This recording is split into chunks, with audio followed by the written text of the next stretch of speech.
자, 오늘 증시 얘기 들어가죠. 일단 박현상 차장님, 네. 오늘 증시 참 강한 흐름이었는데 어떻게 보셨는지 일단 좀 전체 총평 한번 주시죠. 네, 강했지만 음봉이었기 때문에 조금 아쉽다 이렇게 말씀을 드리고 싶고요. 저희가 나름 아침에는 좀 두근두근 거리면서 우리 가족분들도 시장에 임하셨죠. 뭐 CPI도 잘 나왔고 그 전날 PPI도 잘 나왔고요. 그렇기 때문에 해볼만 하다라고 느꼈는데 오늘 사실상 장중에 내가 덤벼서 해볼 만한 쪽은 반도체가 맞았어요.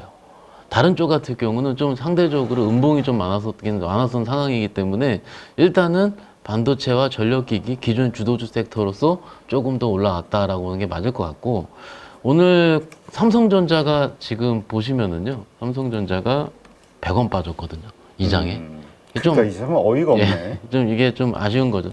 반면에 하이닉스 같은 경우는 보시면은 4% 올랐고요. 이게 HBM 관련, 뭐 저는 개인적으로 노이즈라고 생각을 합니다. 노이즈가 어떤 식으로 발현될지는 좀 확인을 해보긴 하되, 그 확인을 해보더라도 어찌됐든 시장에서 선택은 오늘 외국인이 제일 많이 산 종목이 여기 화면 보시면은 하이닉스고요. 제일 많이 판 종목이 삼성전자입니다. 외국인의 선택은 일단 HBM이 얼만큼 조금 더 가까이 있어서 실적으로 나올 수 있느냐라고 당장은 보는 것 같아요. 물론 장중에 여러 가지 뉴스들이 있었어요. 뭐 뉴스는 삼성, 물론 이거는 일종의 보도일 수 있기 때문에 틀릴 수도 있지만 장중에 나온 거는 HBM 임원진들을 엔비디아에 급파했다. 이런 부분도 갑자기 뉴스 나오더라고요. 얼마나 급하면 그러겠어요. 그런데 어찌됐든 삼성전자는 100원 빠져서 끝났고, 거래소는 22포인트, 전체 수급은 그래도 긍정적입니다. 외국인이 4,200억, 기관은 5,900억. 거래소 봤을 때 이런 상황이기 때문에 개인적으로 봤을 때는 부담이 없이 끝났는데, 본장은요, 대표님, 내일부터입니다. 항상 이게 이렇게 급등이 나오고 나서 오늘 아침에 한 30포인트, 43포인트 이상 떴을 때까지도 좀 있으면 2,800 아닌가 이 소리도 나왔어요. 그런데 2,800이 나오다가 또 이렇게 살짝 장중에 밀리기 시작을 하니까는 조금 그렇다, 이런 생각이 계속 드는 거죠. 그래서 시장 투자자들이 계속 설왕설래하는 모습을 가지고 있다가 오전에 요거 좀 우리 가족분들 많이 갖고 있는 주식인데, 이스페타시스가 신고가를 썼습니다. 이게 좀 저는 의미가 좀 있다고 보는데, 우리 솔직히 이스페타는 한미반도체처럼 우리 가족분들 많이 들고 계시죠. 제가 요거를 왜 얘가 쐈고 한미를 안 쐈는지를 좀 개인적으로 판단을 해드리자면 오늘 왜 그랬을까? 진짜 예. 한미와 이수가 예. 정말 극과 극이야. 정말 그죠. 예. 이렇게 생각해보면 이수는요, 실적이 나왔거든요. 컨센보다 잘 나왔어요. 그러니까 지금 실적 발표 시즌 직후에 마지막 시즌에 나오는 거에 이런 것들은 얼마 전에 지난주에 보시면 화장품이라든지 의료기기 관련주들 20% 떴는데도 30% 쏘는 거 많이 보셨을 거예요. 지금 시즌의 특징이 조금 그렇습니다. 조금 실적이 조금 덜 나왔으면 좀 아쉽죠. 한 10억, 20억 컨센서스보다 덜 나왔는데 10%씩 빠지고요. 실적보다 컨센서스 좀 더 나왔는데 확 반도체 업종 좋아지면 이렇게 크게 오르고요. 이런 상황이 움직이고 있고요. 그래서 소부장 안에서 신고가를 쓴 종목이 이 종목이랑 PSK 홀딩스가 신고가를 좀 썼죠. 이런 식으로 HBM 안에서도 신고가를 쓰는 종목과 쓰지 않는 종목이 조금씩은 달라 보이는 모습이고요. 센 종목들을 견인했었던 거는 수급이랑 같이 뛰어났는데, 제일 센 거 하이닉스였고 그 다음 이수잖아요. 그 다음에 외국인이 산 거는 LS 일렉입니다. LS 일렉 15% 신고가. 그러면 오늘처럼 지수가 올라올 때 수급에 대한 비중은 외국인들이 좌지우지하기 때문에 오늘은 외국인 수급이 뻗치는 쪽으로 종목들이 신고가가 나왔다 보면 어떨까 싶습니다. 오늘 외국인들이 선물은 막판에 매도했네요. 좀 밀렸어요. 예. 1334억. 네. 아까 거의 5천억 된 걸로 봤었는데 가까이. 그러니까 이게 사실은 외국인들도 선물과 현물을 조절을 해요. 지난주까지 우리 매매 동향 보셨으면 일자별로 한번 봐볼까요? 보시면은 이게 현물이거든요. 현물은 화요일, 월요일 보시면 100억, 800억 이렇게 샀습니다. 이거 산 거 아니거든요. 그런데 선물을 좀 보면은요, 그죠? 1000억, 1600억. 그런데 5월 9일 6천억. 그리고 5월 7일 2조 3천억. 조금은 상방으로 세게 베팅을 들어오고 있다라는 느낌은 죄송하니 아직 들고 있지 않습니다. 그렇기 때문에 여기서 조금 더 추가적인 선물 베팅이 들어야 되는데 이것에 대한 약간의 드라이브, 약간 저희가 주식 종목들 차트 잘 만들어갈 때 저 선수들 드라이브 잘한다 얘기하거든요. 그런데 외국인들은 삼성전자를 가지고 그러는 것 같습니다. 좀 개인적으로 좀 안타까운 부분이긴 한데 삼성전자가 지금 이게 뭡니까? 미국 그렇게 신고가 나고 CPI도 잘 나왔는데 SK 하이닉스는 4%가 급등을 맞습니다. 했는데 하이닉스 4%, 삼성전자 100원 마이너스. 그러니까는 오늘 장중에도 투자자 특히 삼성전자 많이 갖고 계신 분들은 승질 엄청 내셨어요. 이게 뭐냐고. 그렇지. 예, 화날 수 있어요. 충분히 오늘은 화내셔도 되고요. 그런데 이런 시황 자체가 매일매일 바뀌기 때문에 오늘 안 좋다 그래서 나쁘게 예단할 필요는 없다라는 거는 같이 말씀드리고 싶습니다. 네. 자, 그래도 네. 기분 나빠. 나쁘죠. 가지신 분들은 예. 기분 나쁘지 지금. 이게 완전 진짜 우리 동네 바보 형 뭐 이렇게 농담 삼아 얘기했는데 요즘 같아서는 계속 인텔하고 네. 그 분위기가 유지가 되니까 한편으로는 이거 뭐지? 우리가 모르는 뭔가가 있나? 계속해서 그 걱정을 하게 된단 말이죠. 오늘 하이닉스 같은 경우는 외국인들이 참 많이 샀는데 네. 삼성전자는 또 엄청 팔았거든. 370만 주 예, 팔았으니까. 금액으로 따지면 외국인이 3,200억 하이닉스 매수고요. 삼성전자는 거의 2,900억에 3,000억 매도입니다. 그러니까 삼성전자 팔아서 하이닉스 샀다는 얘기잖아요. 이래서 롱숏이 얘기가 나오는 거고요. 사실은 이 롱숏의 테크 자체가 굉장히 마음에 들진 않습니다. 어떻게 같은 반도체 업종 안에서도 나와 있는데 이런 것들은 대부분 수급적인 부분으로 나올 수밖에 없거든요. 그래서 요 수급이 개선되는 거는 제가 개인적으로 삼성전자 수급은요 외국인 선물 따라가요. 그래서 외국인 선물을 조금 더 잘 보는 게 맞을 것 같다라는 생각은 하고 있고요. 이게 가야지 전체적인 시장이 가야 되는 거거든요. 그리고 오늘 제가 업계하기보다는 좀 주식하는 분들 얘기를 좀 돌아서 얘기를 좀 드리자면 이거죠. 지수가 더 가려면 삼성전자랑 2차 전지 같이 받쳐줘야 되는데 오늘 엔솔도 빠졌어요. 그러니까는 2차 전지랑 삼성전자가 받쳐줘야 지수가 2,753포인트 오늘 종가가 아니고 2,800이 가야 되는 건데 그 삼성전자 그 섹터 2차 전지가 안 받쳐줬기 때문에 조금은 아쉬운 하루였다라고 좀 말씀드리는 게 어떨까 싶습니다. 네. 자, 이러다 보니까 내일장에 대한 걱정이 또 네. 떠올라요. 왜냐하면 이제 내일 또 금요일 현금을 확보하려는 분들도 있을 텐데 또 내일이 그러니까 오늘 새벽이죠. 이게 저 미국의 그 4월 경기 선행 지수가 발표되는 날인가요? 경기 선행 지수도 일부 나오기도 하고요. 그리고 실업수당 청구 건수도 같이 나오고. 옵션 만기일이기도 하고. 그렇죠. 좀 껴있기는 한데 이게 지금 경험적으로 그런 글로벌한 매크로 지표들이 워킹을 세게 할 때는 CPI 이후에는 하루 이틀은 괜찮았던 것 같거든요. 그래서 가장 그 다음에 본장에서 우리가 확인해야 될 건 다음 주 엔비디아입니다. 엔비디아 실적. 네, 22일 밤에 아마 있을 텐데 일단은 그 전까지는 매크로에 대한 부분은 어느 정도는 제가 보기엔 스테이할 수 있을 것 같아요. 그런데 왜냐면은 파월이 어제 그제 진화를 많이 해놨습니다. 그러니까는 어쨌든 인플레이션을 가해서 다음 분기, 다음번의 FOMC의 금리 인상에 대해서는 크게 고려치 않는다. 어떻게 보면 이게 금리 인상 안 한다는 얘기를 못 박았거든요. 시장이 부러지려면은 금리 인하의 횟수라는 것보다는 그 횟수가 좀 적어지면 얕은 조정이 나오겠죠. 근데 금리 인상 할 수도 있다. 이런 거 물가 안 잡힌다. 이런 부분이 조금 더 화들짝 놀랄 수밖에 없기 때문에 개인적으로 지금 입장에서는 일단은 다음 주 엔비디아까지는 조금 숨죽이지 않을까라고 개인적으로 생각할 수 있고요. 오늘 좀 자료를 보다가 좀 일부 생각이 난 건데 엔비디아가 쉴 때 애플의 시간이 될 수도 있다. 이런 식의 자료들 나오긴 나오더라고요. 그래서 어떻게 보면 지금 우리가 좀 전에 제가 신고가 나온 거 삼성전자 하이닉스 말씀드리지만 오히려 애플 관련한 온디바이스 AI 혹은 휴대폰, 과거에 휴대폰 섹터에 있는 종목들이고 그런 종목들이 파이nem텍 이런 것들이요.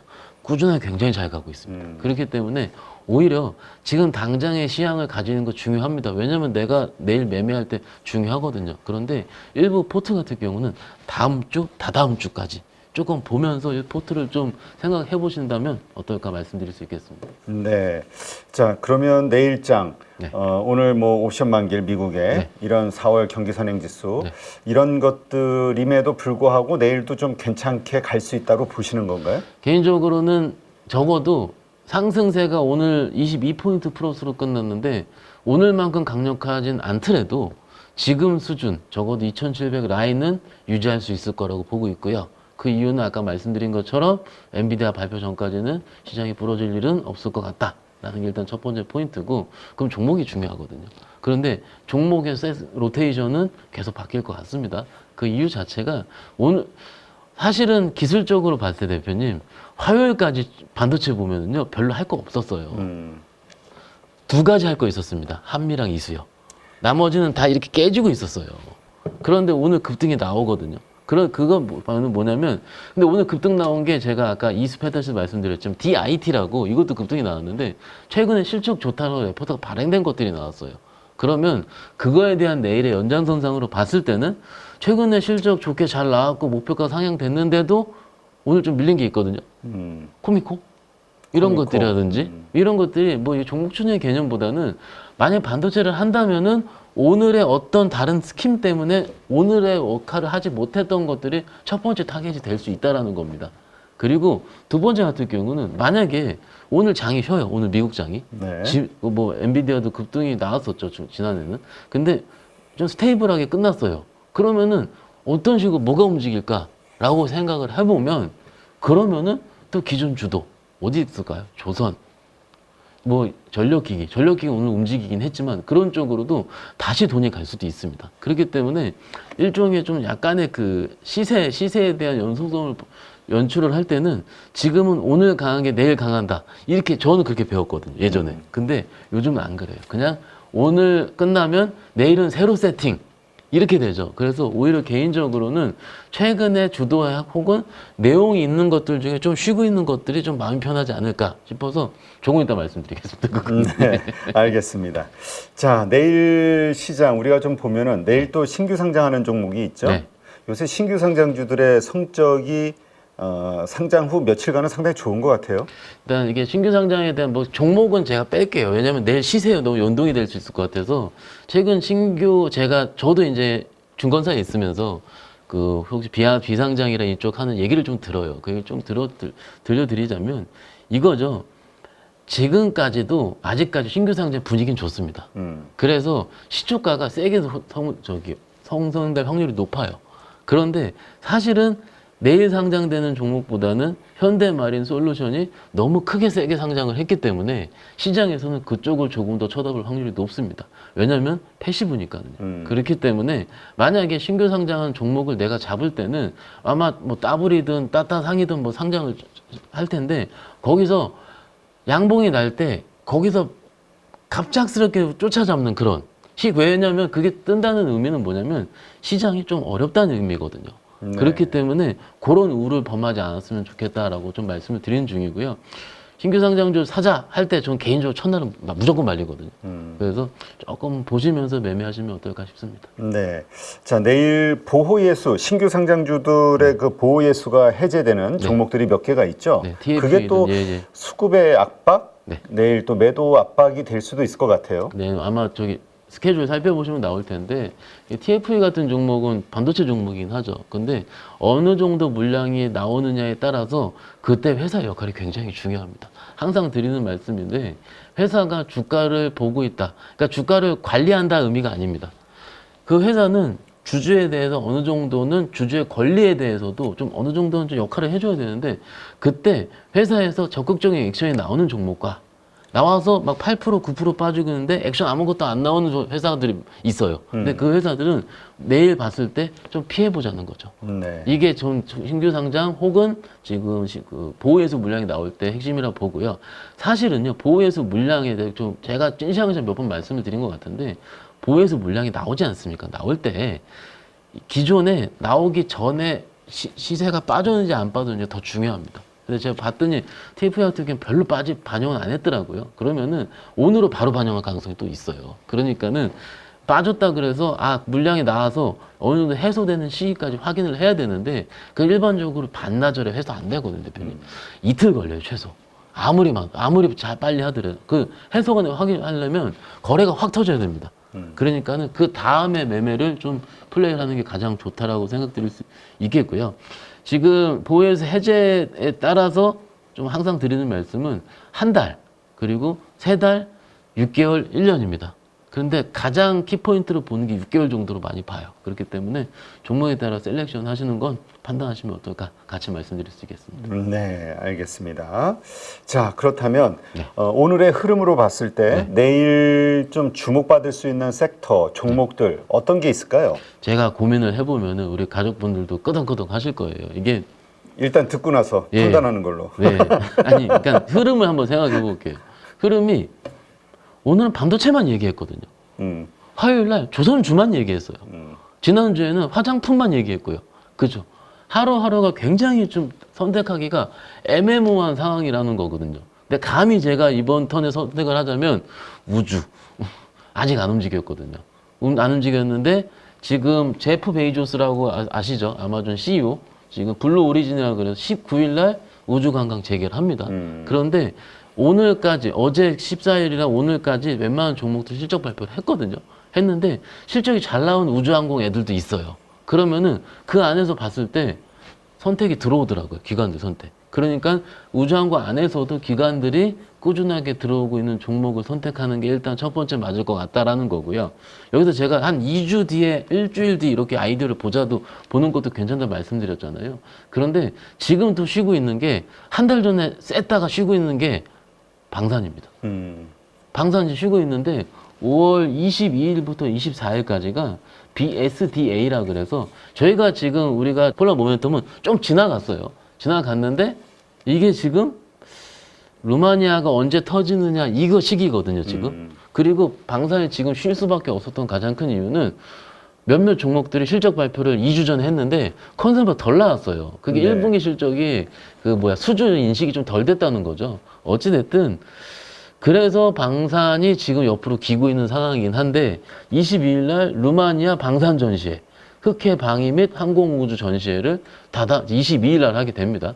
그렇게 되면은 중간중간 선수들은 들어올만 할 것 같아요. 그리고 1, 2주 전쯤에 깨졌던 차트들이 다시 어느 정도 모여가지고 어느 정도 우상향 직전의 모습을 좀 만들고 있긴 하거든요. 뭐 현대로템이든 하나레오스페이스든 만들기 때문에 당장 내일 사타 팔았다 좋습니다. 그런데 지금 입장에서는 그것들을 어느 정도 일부 모아가면서 다음 모멘텀을 내가 개탈 수 있는 그런 시장을 생각하는 것도 굉장히 좋을 것 같고요. 그리고 또 하나 말씀 나온 게 말씀 좀 드리자면 지금 당장 움직이는 거는요. 유리기판이에요, 유리기판. 제가 지난번에도 유리기판 살짝, 왜냐면 이게 유리기판이라는 것 자체가 뭐 기술적인 해자를 지금 당장 나오는 거가 아니기 때문에 애매모호하다라고 말씀드린 건 기억을 할 거예요. 그런데 유리기판 안에 관련주로 속해 있는 종목들이 나름 똘똘한 것들이 많아요. 그것까지 제가 말씀드린 걸 기억을 하는데 오늘 세게 오른 것들이 캠트로닉스라는 화학회사거든요. 근데 그게 화합물 때문에 유리기판 들어가는 조성 역할을 한다 이런 거거든요. 그런데 신규 레포트들이 나와요. 그러면은 내일 아침에도 저도 쳐다볼 거고 우리 가족분들 쳐다볼 겁니다. 쳐다보는데 조금 뭐라 그럴까요? 좀 엣지 있는 섹터 안에서 조금은 생소한 중형주들이 나왔을 때 내용을 좀 읽어보면은 쏘는 것들이 많아요. 그게 오늘 나왔던 게 세경에이테크도 그랬고 오늘 캠트로닉스 이런 것들도 그랬습니다. 그러니까는 앞으로도 계속 태어날 겁니다. 태어날 건데 아직 안 튄 건 JNTG가 아직 좀 덜 튀었더라고요. 그런 식으로 좀 우리가 좀 생각을 해보면은 내일 매매하실 때 도움되지 않을까 싶고요.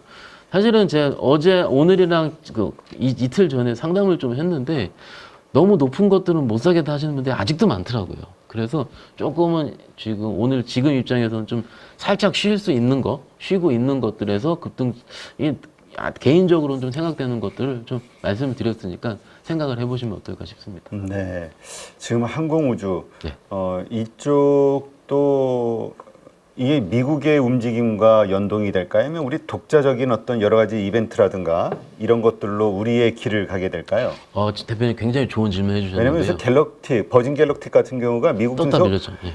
확 급등했다가 10몇 프로, 20% 이렇게 급등했다가 살짝 또 팍 밀렸다가 막 이 정신이 없어요. 주도 섹터로 가는 종목들의 경우는 미국에서 뭐 이튼 코퍼레이션이라든지 이런 전력기기 쪽은 미국에서 신고가 나고 있어요. 그런데 이쪽 우주항공 방산 ETF는 괜찮고요. 우주항공 쪽 버진 갤럭틱은 그 밑에 이제 돌리고 있는 상황이죠. 그러면은 우리가 전반적으로 주도 섹터의 결을 얘기할 때 그러니까 전력기기가 지금 센 거예요. 그리고 거기가 꺾이지 않거든요. 네. 또 신고가요, 이튼 또. 그러니까는 만약에 근데 이게 올랐다는 게 문제인 거죠. 종목을 고를 때 결이 전력기기 쪽이 오르려고 변압기를 내가 샀는데 변압기가 글로벌 피어그룹 대비 쌉니다. 그리고 글로벌 피어그룹 대비 비싼 건 전선이에요. 근데 전선이 더 많이 움직여요. 그렇게 되거든요. 그래서 조금은 그런 결을 생각하실 필요가 있다고 말씀을 드릴 수 있습니다. 대표님께서 말씀을 잘 해주셨는데 우주항공의 방산 이쪽이 미국 쪽에서 아직은 그렇게 세진 않습니다. 세진 않는데 국내 장만의 뭔가의 그런 폭발성 그리고 한번 몰릴 때 크게 오르는 수급 그리고 이미 그 차트상으로 만들어 간다 이런 복합적인 측면을 생각하시면 어떨까 싶고요.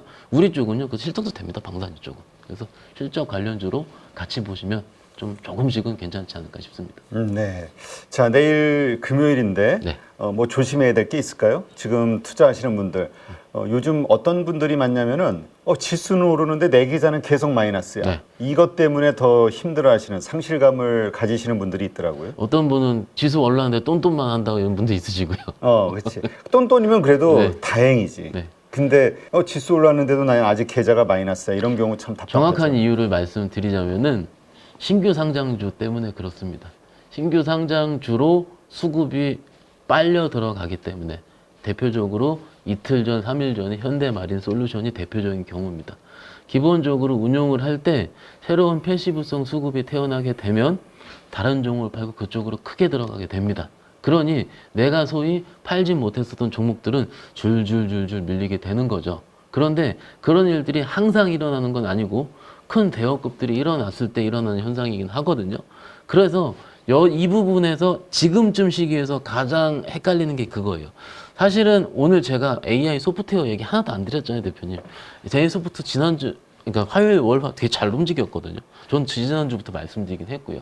무슨 얘기냐면 지금 미리 올라와 있는 것과 밑에서 돌리고 있는 것들의 간극을 찾을 때가 필요합니다. 그런데 대부분의 지수가 가는데 내가 계좌 반대로 가는 경우 뭐냐면은 이걸 팔고 이걸 사서 그렇습니다. 네. 그렇기 때문에 오히려 지금 시기는요 지수가 올라와 있고 중형주가 어떤 식으로 왔다 갔다 하는 이 시기거든요. 특히 오늘 장에서 반도체를 들고 계신 분과 들고 계시지 않은 분들의 차이가 또 극명할 거예요. 그런데 반도체 소부장으로 말씀드리겠죠. 근데 소부장이 사실은 지난주에까지 보면은 굉장히 안 좋은 종목들이었습니다. 안 갔었어요. 그러니까는 내가 그거를 지수를 내가 꾸역꾸역 꾸준하게 다 들고 간다, 다 쫓아간다 라고 하려면은 ETF 사야죠. 레버리지 사야죠. 그런데 원래 주식이라는 그 게임 자체가 오히려 장이 급등한 다음에 횡보할 때 중성주 단에서 팡팡 올라올 때 그때 개장 수익률이 조금씩 누적되어 간다라고 생각하시면은 제가 보기엔 지금의 포모 이런 것들을 조금 더 해결한다기보다는 원래 그렇습니다. 제 고객들 보면 원래 그렇다 그러거든요. 원래 그러니까는 조금 천천히 보셔도 괜찮습니다. 장 그리 크게 안 꺾입니다. 예. 네, 알겠습니다. 네, 하여튼 우리 박현상 차장 긍정적인 뷰대로 내일 좀 좋은 흐름 네. 또 그 다음 주도 계속해서 이어졌으면 좋겠다 이런 생각이 드네요. 오늘 안 움직인 종목들이 내일 움직일 수 있거든요. 그래서 오늘 이거 오늘이 특히 포모예요, 정말로. 오늘 장이 많이 올랐는데 오늘 빠진 것들 몇 개 있습니다. 그런데 그런 것들이 시장이 좀 0% 횡보할 때 움직이는 경향이 많이 있어요. 한번 잘 생각을 해보세요. 그러니까는 적어도 다음 주까지는 지금 흐름 유지될 수 있으니까는요. 지금 이럴 때 짜증 난다고 계좌 한 번에 제일 안 좋은 거 한 번에 다 팔아버리는 거거든요. 그런 거 하시면 안 되고요. 차분하게 원칙대로 지금이 훨씬 더 낫다 이렇게 생각하시면 꽤 괜찮습니다. 예. 네, 알겠습니다.